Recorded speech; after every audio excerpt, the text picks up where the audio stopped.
Assalamualaikum warahmatullahi wabarakatuh. Jumpa lagi sahabat-sahabat penulis dengan saya di channel Kang Hayat. Kali ini saya akan mengulas tentang bagaimana menulis artikel dari skripsi, tesis, atau disertasi. Sebelumnya lihat yang satu ini.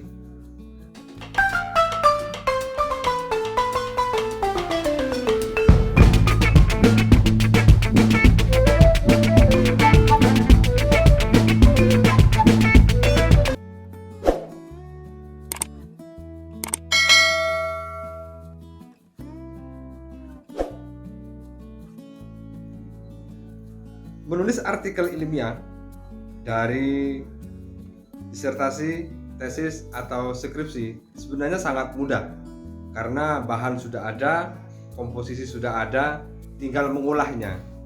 Karena menulis artikel ilmiah menjadi menulis artikel dari skripsi atau dari tugas akhir itu menjadi kewajiban bagi setiap mahasiswa yang mau lulus, karena saat ini peraturannya sudah ketat untuk melahirkan publikasi ilmiah baik mahasiswa S1, mahasiswa S2 ataupun mahasiswa S3 walaupun tingkatannya berbeda-beda. Saya hanya menjelaskan secara umum, tidak fokus misalnya bagaimana menulis artikel di jurnal terakreditasi atau bagaimana menulis jurnal di Scopus, tetapi lebih fokus kepada bagaimana menulis artikel ilmiah dari bahan yang sudah ada, dari hasil riset juga boleh, dari skripsi terutama mahasiswa S1. Ini kewajiban mempublikasikan di jurnal itu sudah perlu untuk dibangun, tidak hanya di jurnal lokal, tidak hanya di jurnal ISSN, tetapi bagaimana di jurnal-jurnal akreditasi ini agar terus bisa tumbuh kembang publikasi di Indonesia. Karena keilmuan itu salah satunya bisa berkembang dari publikasi karya ilmiah. Yang pertama, pastikan jurnalnya dulu. Jadi untuk menulis artikel di jurnal, sahabat penulis harus memastikan dulu mau dipublikasikan di jurnal apa. Dicek semua jurnalnya apakah sudah ber-ISSN, apakah jurnal terakreditasi atau jurnal internasional atau jurnal Scopus. Di setiap jurnal hari ini sudah hampir menggunakan open system jurnal, sehingga informasi-informasi berkaitan dengan jurnal sudah ada di websitenya masing-masing. Sehingga dicek dulu ini skopnya apa, kerangka berpikirnya seperti apa, kemudian kira-kira masuk enggak judul saya ini ke skop jurnal tersebut, termasuk mungkin ada enggak biayanya yang perlu dibayar. Ini juga perlu diketahui oleh calon penulis jurnal, karena tidak asal menulis artikel kemudian setelah selesai penulisan artikelnya bingung mau diterbitkan ke jurnal apa, karena kita tidak memastikan dulu jurnal apa yang akan kita tuju. Oleh karena itu, pastikan jurnal yang akan dituju itu sudah sesuai dengan skopnya, sudah sesuai dengan kemampuan kita. Setelah tahu jurnalnya jurnal di bidang apa, jurnalnya prosesnya seperti apa, maka baru kita memastikan bahwa artikel yang ingin dibuat dari skripsi, tesis, disertasi itu adalah sesuai dengan jurnal yang akan dituju. Yang kedua, pahami gaya selingkung atau karakter dari jurnal tersebut. Jadi gaya selingkung itu penting untuk dipahami oleh seorang penulis artikel ilmiah agar kita tidak salah sasaran, agar ketentuan penulisan jurnal itu sesuai dengan karakter di jurnalnya. Karena tulisannya bagus tapi tidak sesuai dengan gaya selingkung, pasti secara otomatis akan harus diperbaiki atau direvisi. Maka pasti dikembalikan oleh pengelola jurnal, karena jurnal itu sudah punya role-nya masing-masing, sudah punya jalannya masing-masing, sudah punya karakternya masing-masing, sudah punya gaya selingkungnya masing-masing. Sehingga pastikan artikel yang ingin ditulis itu sesuai dengan gaya selingkuh jurnalnya, agar jurnal artikel yang kita tulis itu tidak nanti kembali hanya untuk merevisi teknis gaya selingkuhnya tidak sesuai dengan gaya selingkuh di jurnal. Gaya selingkuh itu menjadi karakter dari setiap jurnal. Tentunya setiap jurnal berbeda-beda. Setiap jurnal memiliki ciri khas masing-masing. Setiap jurnal memiliki gaya selingkuh masing-masing. Ini yang harus dipastikan oleh penulis untuk bisa tahu gaya selingkuhnya seperti apa. Misalnya penulisan judul, penulisan nama, termasuk sampai kepada hal-hal teknis yang paling kecil. Ukuran font, bentuk font itu harus menyesuaikan dengan gaya selingkuh jurnalnya. Sehingga kita tepat sasaran untuk memilih jurnal itu sebagai tujuan dari submit artikel yang akan kita submit. Yang ketiga, buat artikel menjadi bagian, judul artikel menjadi bagian dari skripsi, tesis atau disertasi.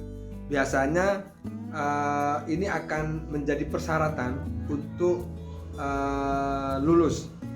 Jadi artikel yang ditulis itu harus berkaitan dengan skripsi, judul tesis atau disertasi, termasuk mencantumkan pembimbingnya. Ini menjadi kewajiban karena skripsi itu sebenarnya adalah skripsi, tesis, disertasi itu adalah sebenarnya satu kesatuan yang utuh antara mahasiswa dengan dosen pembimbing. Sehingga judul artikel yang akan dipublikasikan itu harus menyesuaikan dengan atau menjadi bagian dari judul skripsi, tesis atau disertasi, termasuk di dalamnya mencantumkan dosen pembimbing itu menjadi satu kesatuan yang utuh dari artikel, dari skripsi, tesis, disertasi dan artikel yang akan dipublikasikan. Ini menjadi syarat biasanya di setiap kampus itu mensyaratkan itu yang menjadi satu kesatuan di dalam penulisan artikel tersebut, sehingga tidak kemudian mentang-mentang misalnya mahasiswanya menulis sendiri, kemudian di artikelnya hanya mahasiswa sendiri tanpa mencantumkan pembimbingnya. Sehingga ini biasanya nanti akan di cross check oleh pengelola di setiap fakultas atau di setiap kampus, apakah sudah sesuai dengan ketentuan atau tidak, karena mereka memiliki rincian masing-masing.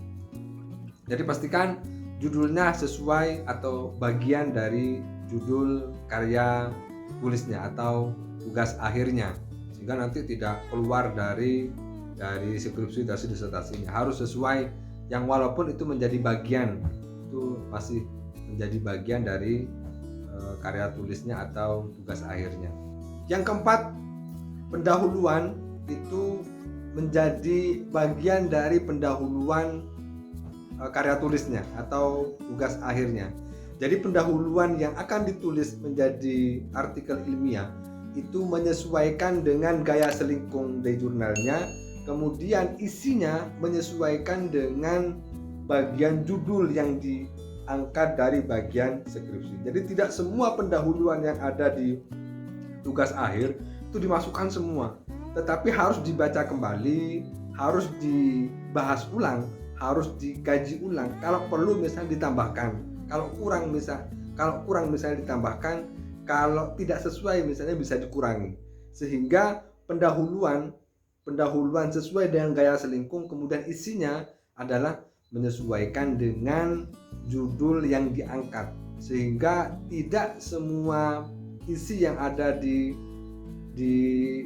tugas akhir itu masuk semua ke artikel ilmiah. Jadi dipilah.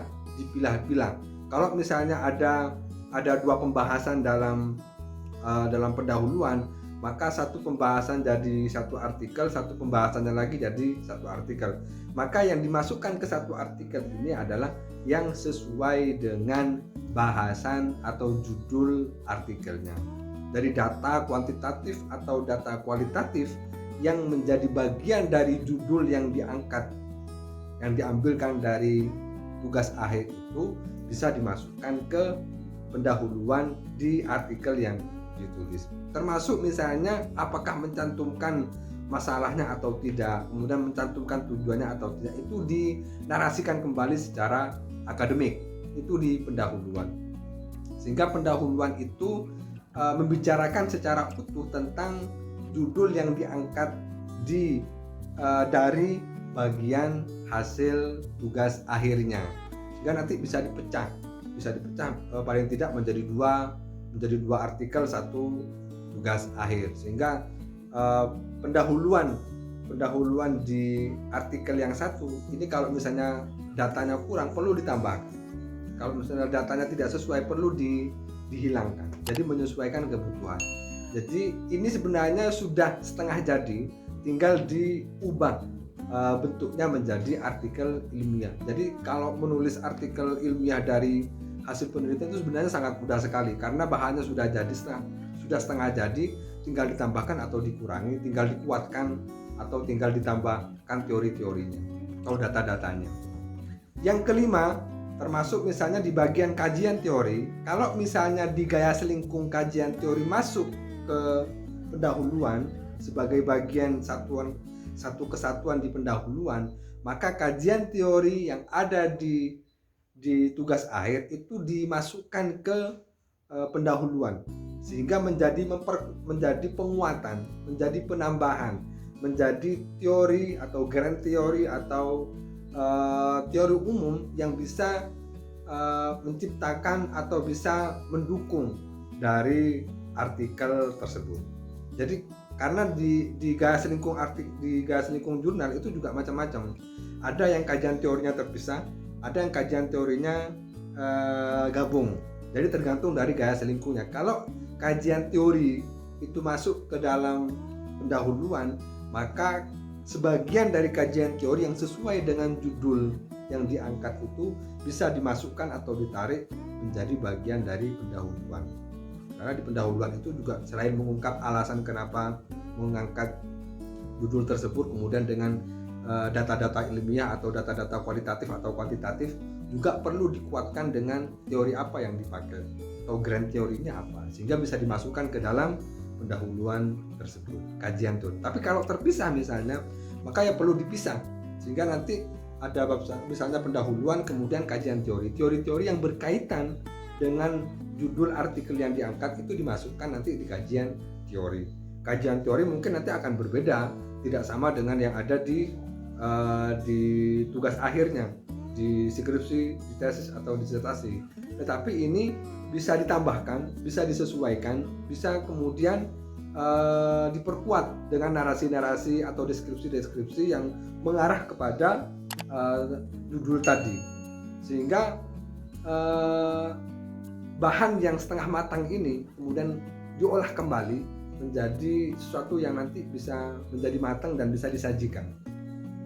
Sehingga perlu dilakukan langkah-langkah konkret dari masing-masing bab yang ada di tugas akhir menjadi bagian dari artikel ilmiah. Jadi kajian teori kalau terpisah, maka perlu dijelaskan atau dideskripsikan secara terpisah pula sesuai dengan gaya selingkung dari jurnalnya. Sehingga nanti menyesuaikan saja, perlu tambahin yang tidak sesuai ya dikurangi. Sehingga nanti perlu ditulis ulang, perlu ditulis kembali, perlu diberikan penguatan dari teori-teori yang sudah ada. Yang keenam, di metode penelitian itu biasanya setiap jurnal memiliki metode penelitian, termasuk misalnya yang konseptual atau yang menulis dengan kajian teori atau dengan kerangka teori.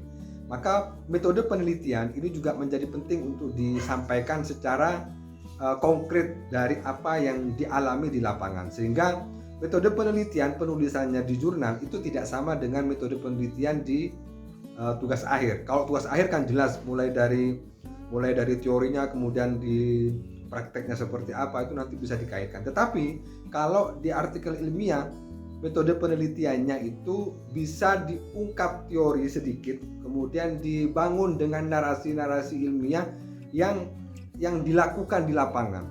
Misalnya metode penelitiannya kualitatif dengan pendekatan deskriptif, yang dilakukan apa? Wawancara.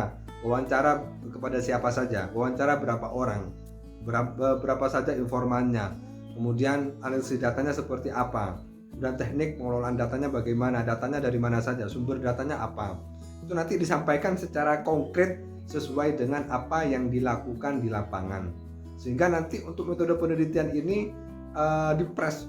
Yang penting menjelaskan tentang jenisnya, kemudian bentuknya, kemudian karakternya, kemudian teknik analisisnya seperti apa.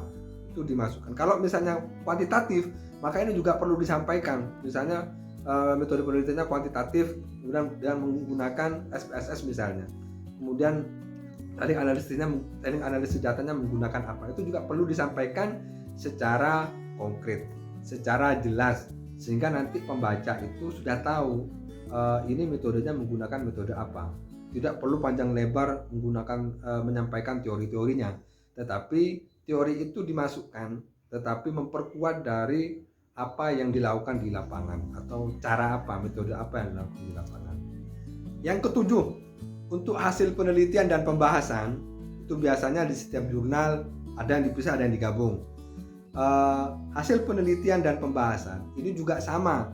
Kalau misalnya sesuai tetapi perlu misalnya dinarasikan kembali sesuai dengan kebutuhan jurnalnya. Jadi memberikan informasi secara konkret di hasil pembahasan dan jurnal itu. Misalnya wawancara, ya tidak semua hasil wawancara dimasukkan, tetapi sebagian yang mendukung dari judul artikel ilmiah itu, hasil penelitiannya itu menjadi bagian yang perlu disampaikan di artikel ilmiah. Tetapi bahasa dan kalimat yang digunakan itu paling tidak perlu untuk dibahasakan kembali dengan bahasa yang lebih ilmiah, dengan bahasa yang lebih komunikatif, sehingga pembaca itu tidak disuguhkan dengan hasil penelitian yang berupa hasil wawancara, tetapi bagaimana hasil wawancara itu kemudian dideskripsikan kembali secara akademik, kemudian bisa dipahami oleh pembaca, bisa dimengerti oleh pembaca, yang sesuai dengan apa yang dicantumkan di dalam judul, sehingga tidak melenceng. Tidak semua yang ada di hasil penelitian dan pembahasan itu dimasukkan di pembahasan di hasil penelitian dan pembahasan artikel ilmiah, tetapi poin-poin penting yang ada di dalam hasil penelitian tugas akhir itu dimasukkan di dalam hasil penelitian dan pembahasan artikel ilmiah. Tinggal dikompres, kemudian ditambahkan, dikuatkan, dibangun kembali menjadi bangunan seperti bangunan artikel ilmiah yang akan dipublikasikan di jurnal. Hingga hasil penelitian dan pembahasan itu tinggal mendeskripsikan dari apa yang sudah ada di tugas akhir itu, kemudian dideskripsikan kembali ke dalam bentuk hasil penelitian dan pembahasan di artikel ilmiah, sehingga bangunannya nanti akan berbeda. Kalau bangunannya skripsi adalah seperti ini, maka bangunan artikel ilmiah adalah seperti ini, sehingga beda-beda. Kalau bangunannya tesis adalah seperti ini, maka bangunannya artikel ilmiah yang dari tesis itu juga tentu berbeda dengan bangunan yang ada di tesis. Begitu juga dengan disertasi.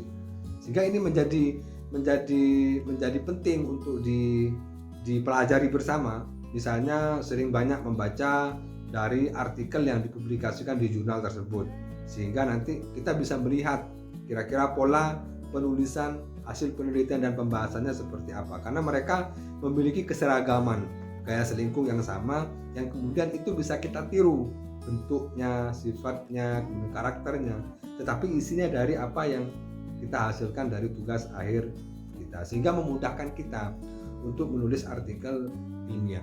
Tidak ada alasan untuk mengatakan sulit atau susah menulis artikel ilmiah dari hasil tugas akhir, apalagi misalnya ini menjadi sebuah syarat utama untuk misalnya wisuda, untuk ujian. Kenapa? Karena menjadi penting untuk bisa membangkitkan semangat mempublikasikan pengetahuan kita. Suatu saat apa yang kita publikasikan itu akan memberikan manfaat kepada banyak orang, dikutip oleh orang, kemudian dikaji oleh orang, kemudian dibahas oleh orang dari temuan-temuan yang kita teliti, dari hasil penelitian yang kita lakukan. Maka pasti suatu saat manfaat itu akan kita terima. Kebaikan-kebaikan itu akan kita terima cepat atau lambat. Karena apa yang kita publikasikan hari ini 1 tahun, 2 tahun, 5 tahun, 10 tahun akan tetap ada dan terus ada. Ini akan menambah hazanah keilmuan, pengetahuan sesuai dengan bidang keilmuan kita masing-masing. Yang kedelapan, kesimpulan ini juga diambilkan dari bagian yang sesuai dengan judul artikel yang diungkap. Tentu berbeda juga kesimpulan yang ada di jurnal dengan kesimpulan yang ada di tugas akhir. Kalau kesimpulan di jurnal lebih simpel, lebih praktis, lebih konkret sesuai dengan bahasan yang dibahas di pembahasan, yang kemudian diinterpretasikan ke dalam yang kemudian dikonkretkan ke dalam bentuk kesimpulan. Sehingga kalau misalnya harus ada saran, dimasukkan saran, tidak apa-apa juga. Tetapi lagi-lagi dilihat gaya selingkungnya, apakah harus memasukkan saran atau tidak, atau memasukkan rekomendasi atau tidak. Kemudian biasanya kalau di jurnal itu ada di akhir itu atau di depan biasanya ada penghargaan atau ucapan terima kasih. Itu juga menjadi penting untuk disampaikan karena bagian dari misalnya kalau dari skripsi sampaikan ucapan terima kasih kepada kampus, kepada fakultas, kepada pembimbing, kalau pembimbing kepada pimpinan, rektor atau dekan dan seterusnya, boleh disampaikan. Itu menjadi bagian memperkuat dari hasil publikasi kita. Kemudian daftar pustaka itu juga ambil yang dikutip di dalam artikel ilmiah itu, ambil yang direference di dalam artikel ilmiah itu. Jadi tidak otomatis semua daftar pustaka yang ada di tugas akhir itu dimasukkan semua di artikel ilmiah. Sehingga artikel ilmiah kita utuh dan memang menjadi bagian dari tugas akhir yang kita tulis. Ada misalnya banyak teman-teman dari satu disertasi misalnya bisa jadi 5 artikel, tetapi itu kan membongkar semua, menambahkan teorinya, menambahkan variabelnya, menambahkan pengaruhnya atau menambahkan keterangannya di dalam artikel-artikelnya. Tetapi misalnya datanya diambilkan dari disertasi itu juga tidak masalah. Tetapi paling tidak kalau misalnya mau utuh mengambil dari tugas akhir itu paling tidak menjadi 2 artikel itu sudah lumayan bagus, lumayan baik. Apalagi kalau misalnya artikelnya diterbitkan di jurnal terakreditasi Sinta 6, Sinta 5, Sinta 4 sampai Sinta 1, atau syukur-syukur bisa dipublikasikan di jurnal Scopus atau jurnal terindeks WOS, itu jauh lebih bagus.